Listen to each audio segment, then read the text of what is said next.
It's a sturdy cracker too. I do like that for the flackers. It's so pretty.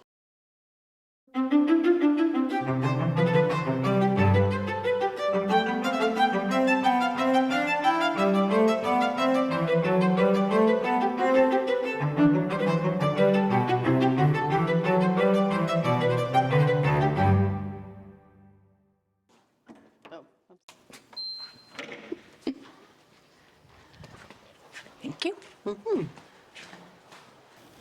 This is from 1970. Oh, that's when it became Milling and Baking News. I don't know. This is like, from 1969. Oh, okay. Wow. This is like an index. I'm scared I'm going to break it, so I'm just going to put it down. Right? Yeah. Oh my gosh. Oh, there's a lot of bread in here. There's so much bread. Would you say that CPG started off as mostly like wheat products? Yeah, absolutely. And it still is to an extent. Like if you think about it, everything is corn-based or wheat-based. Like, there's a lot of grain in this industry. Interesting. I'm so fascinated by this. There's a bunch of books on wheat studies. Wheat. Okay. Yeah. Okay. Next stop is my desk. Is this you? Yeah. Oh my gosh. These are just from like 2014 to 2019, because all of the ones from 2021 and beyond are at my house. We hosted an in-person event in 2019 called Transit Innovation Seminar. So I got to do this panel and I moderated it. Do you like moderating? I do. Yeah.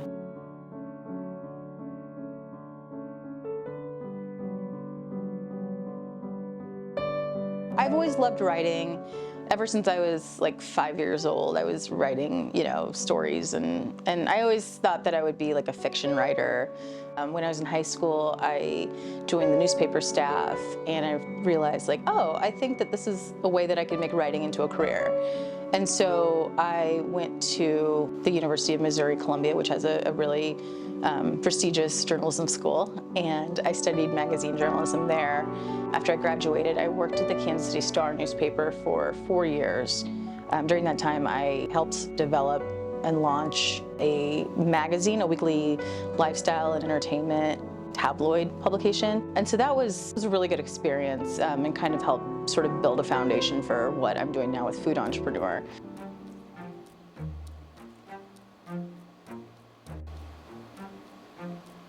Okay, I'm ready. Okay, so just pop it in my mouth? And yeah, try it.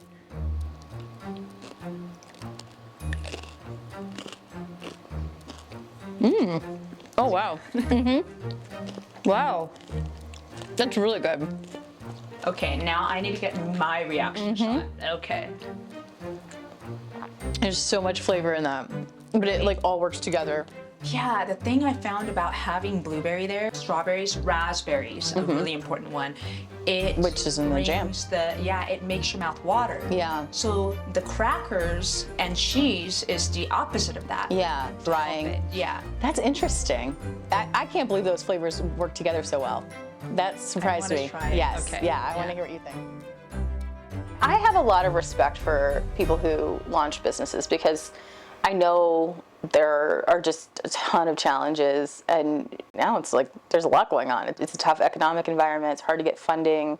Supply chain issues are still, I think, rippling from the pandemic, and inflation with cost of ingredients, and I mean there's just a lot going on with it. But I think the people, I've not worked in any other industry to really understand what startup culture is like in say the tech industry or healthcare or I don't know, something else. But people in CPG are really different in a good way and really special. And we talked about this a little bit. I feel like there's just a different kind of drive or passion. I think a lot of this comes from caring about people's health and the planet, and a lot of brands that are being launched today are built because of something based on one of those things. Whether it's I want the next generation to eat healthier, I want to share this really special recipe that has been in my family for generations. to, I think everybody needs to taste this. I mean, there's just always like some really amazing stories behind why people come to market with these products, and so I think that's what really draws me to like, doing what I do.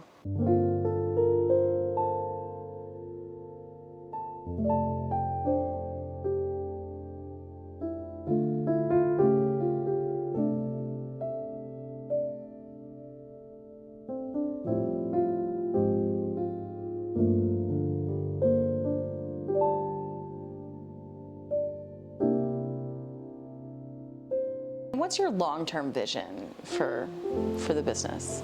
That's so funny. So I realized that I cannot come to a long-term vision until I had a long-term vision for myself. Because it's not about how can I wield my life to please Sweetduet. It's how can I wield Sweetduet to please me. Because at this point, I'm realizing, life is all there is. You're living it right now. You have to enjoy what you're doing, you know what I mean? Yeah. And how much it is just gifting me with the ability to like just make a moment like this. Yeah. I meet animals. I've gone on a plane over Coachella Valley. The date farms, yeah. Exactly, yeah. the date farm.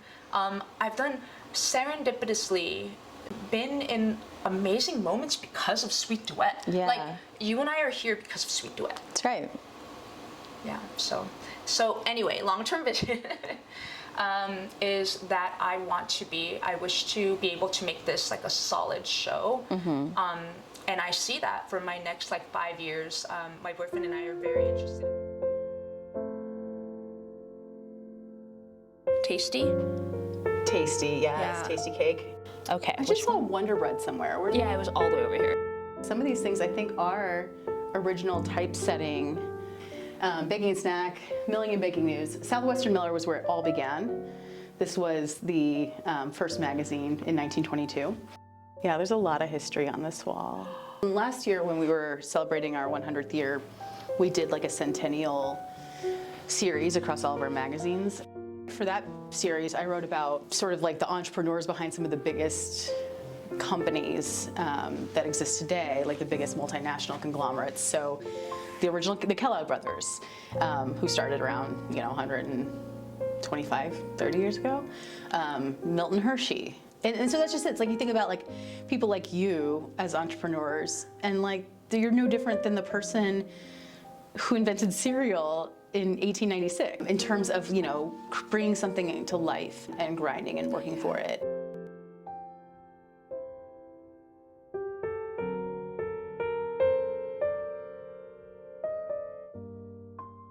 Okay. Look at how pretty this is. I know. It is art. It's like a little mango inside, and the red and the herbs and it's missing a basil, but it's fine. Or a dill. I don't know. Dill might be too overwhelming. Yeah. Until it might take it over the edge.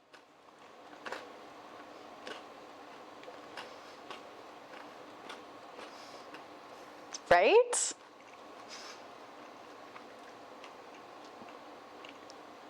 It's really springy. Yeah. It's like intense. all things I would never think to put together, but they really work. It's also intense. It is intense because the herbs are very herbaceous, and the pepper is there, and the sweetness. I mean, it's like a symphony.